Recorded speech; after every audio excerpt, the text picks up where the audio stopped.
Economy of the Middle East Research and Development. Good morning, Dr. Mervat. Good morning to you, Naveen.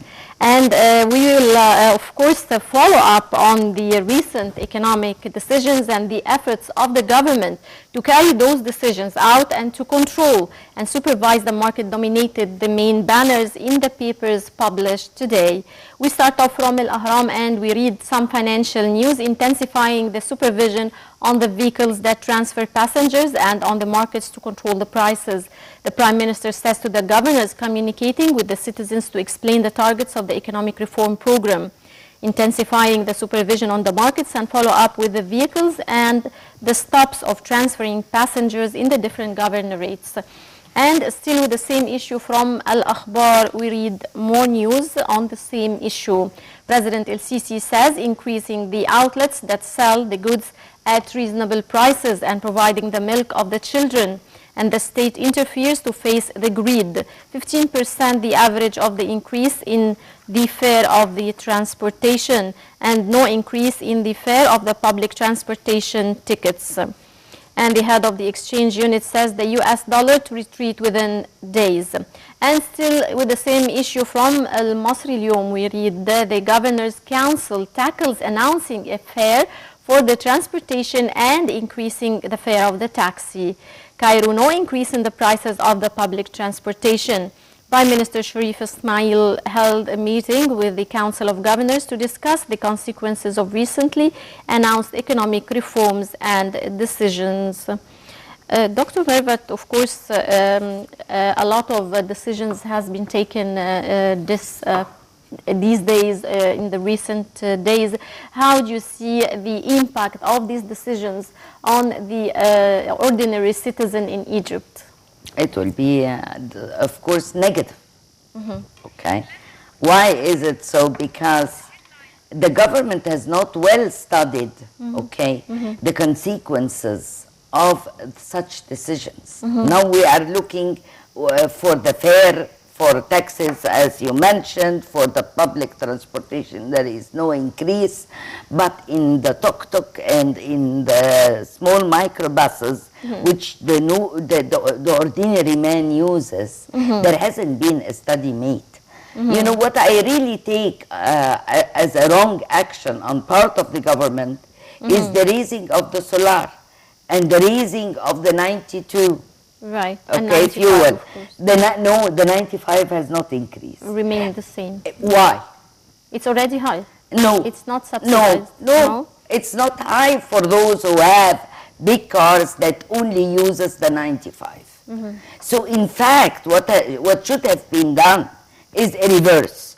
The 95 should have increased, the 92, but the solar no.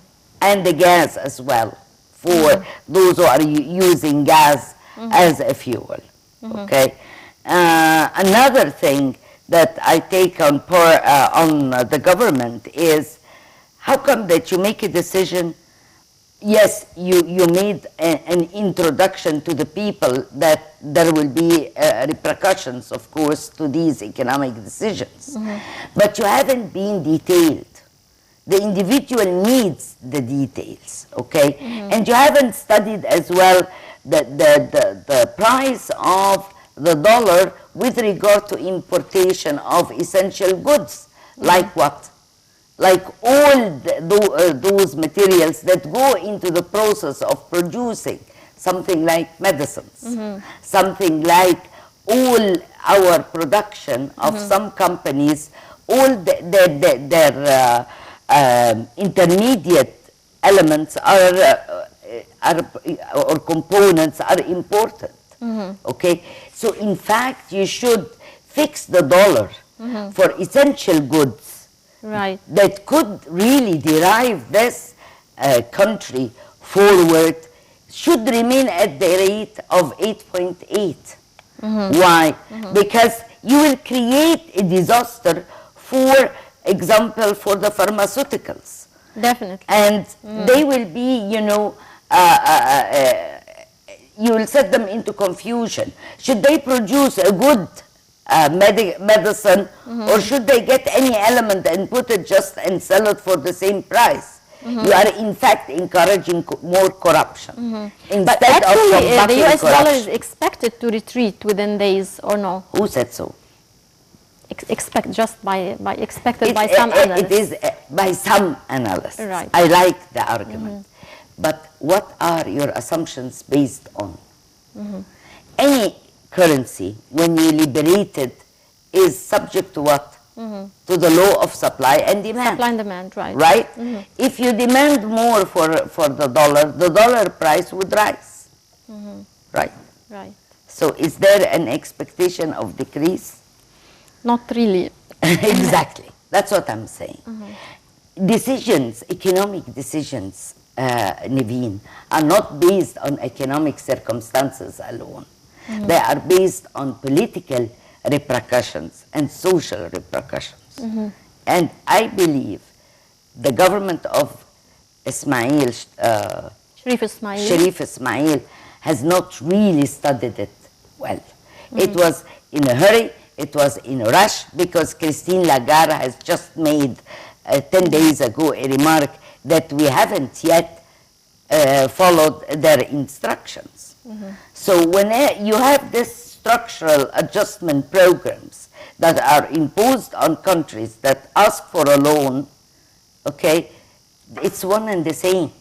It's applicable anywhere, because this is the rule of the World Bank. And remember, I've been telling people of the government, especially Sahar Nasr, right. to tell the people the truth.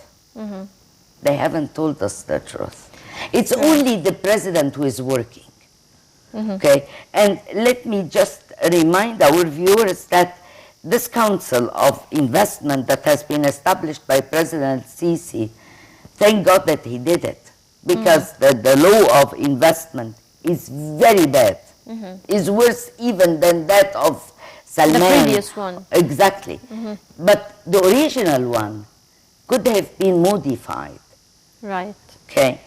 Well, I hope for the sake of our country that things will go as they hope, because it will always remain a hope. We hope so. We hope that the IMF loan would be as expected from the government. I hope that the IMF loan will not be done. I'm so sorry to say so. Right, and from Al Masri Al-Yawm we read the more financial news. The banks raised the ceiling of the usage of the shopping cards abroad, and a number of parliament members request holding a session to tackle the decisions, and an increase in the pace of sealing the US dollar at the different banks. And now we go to this report and we'll be right back. After the central bank liberalized the price of the pound on Thursday, Egyptian banks are offering market rates for the US dollars. This as they try to build their reserves before interbank trading begins in earnest next week. One of the objectives for abandoning the Egyptian pound's US dollar peg was to close a black market for dollars that had boomed last year. The pound had reached 18 per dollar on the unofficial market last Sunday. Egypt allowed its currency to move from 8.8 to the US dollar to about 14.65 in a single day on Thursday. On Thursday, banks sold dollars mostly to businesses. Banks were open to dollar depositors and sellers over the Friday-Saturday weekend. The central bank began Thursday's move by liberalizing the pound to 13 per dollar before allowing it to move further in a 100 million US dollar sale and ditching the peg. Banks will begin freely trading currency on the interbank system from Sunday. Black market traders said they were offering dollars on Friday for 16.75, 16.95 pounds and buying for 16.25 to 16.30, though volumes were low. Egypt reached a preliminary deal with the International Monetary Fund in August for a 12 billion US dollar loan program. The IMF has welcomed the recent Egyptian moves. Egypt Mission Chief Chris Jarvis said the loan would go to the board in weeks. Most bankers and traders interviewed did not see the black market returning as long as the central bank resists any temptation to intervene and lets the market clear via the banks. Egypt is trying to attract dollar inflows. It hopes the liberalization will restore confidence. Welcome back. Dr. Mafet, how do you see the fact of the banks raising the ceiling of the usage of the shopping cards abroad? How do you see the impact of this? I'm just telling them to beware, because it's another way of depleting our foreign currency. We will get it from this side and then give it to them from the other side. So we haven't really accomplished anything. So the limitation should be still lower than what has been announced. Exactly. Much lower than has been announced. Just to keep the good part of what you did. Right. And from El Masri اليوم we read more local news signing the contract of the Daba nuclear plant this month in the presence of Putin rather, and the agreement indicates that the materials used would not be Russian. How do you see the importance, of course, of the Daba nuclear plant and, of course, the signing of the contract? This is one of the good accomplishments. Why? Because we need El Daba very much as we needed that of Siemens, which it did with the existing power stations, the renovations and the rehabilitations that has taken place in the past year, and which effect we have enjoyed during the summer without any power cuts, as was the case before. But I don't understand, why do they say would not be Russian? What does it mean? I really don't understand. Does this imply that Russian products are not as efficient as European? Which is not really, I find it not specified diplomatically. It's not diplomatically right to say will not be Russian. Right, and back to El Ahram, we read one of its main banners. The Speaker of the French Senate, Gerard Larche, says to the paper, the Egyptian-French ties are exceptional and we have established a strategic partnership. The Speaker of the French Senate, who sits on the desk of Napoleon, says to the editor-in-chief of the paper, Egypt is the first defense line of the Middle East and Europe. The armament agreements between the two countries is an evidence on the strategic partnership in combating terrorism. How do you see the significance of this partnership? I hope it will last after the coming elections, in which, of course, Hollande will no longer be the president of France. I believe so. I hope that he stays, to be honest, because he has been fair to Egypt and to the Muslims, because Islam is not what Daesh is. Islam is a moderate religion, it's a tolerant religion, and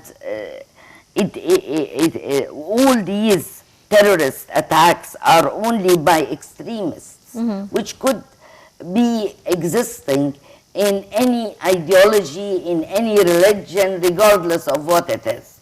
So definitely Egypt is the first defense line for Europe against terrorism. And it has proven to be like that. And we have seen the president, what he did ever since he came, and even long before he came. He is always showing the real essence of what is Islam. Okay, it is Islam, as I always say, it is saying, Assalamu alaikum, may peace bestow you. Why? Because this is Islam. And he has even asked the Al-Azhar to change, to modify itself, so as to suit not just the Al-Azhar, but to suit our time and its needs. Okay. Right, and from Al Ahram front page, we read arresting terrorists in Giza, and in their confessions of the Aswan cell, the Brotherhood is planning for operations like those of Daesh, discovering and destroying 4 trenches and tunnels, the death of 8 Takfiris in clashes in Sheikh Zuwaid. And still with of course, planning of operations by the Brotherhood. How do you comment, Dr. Murphy? Well, tell me something new.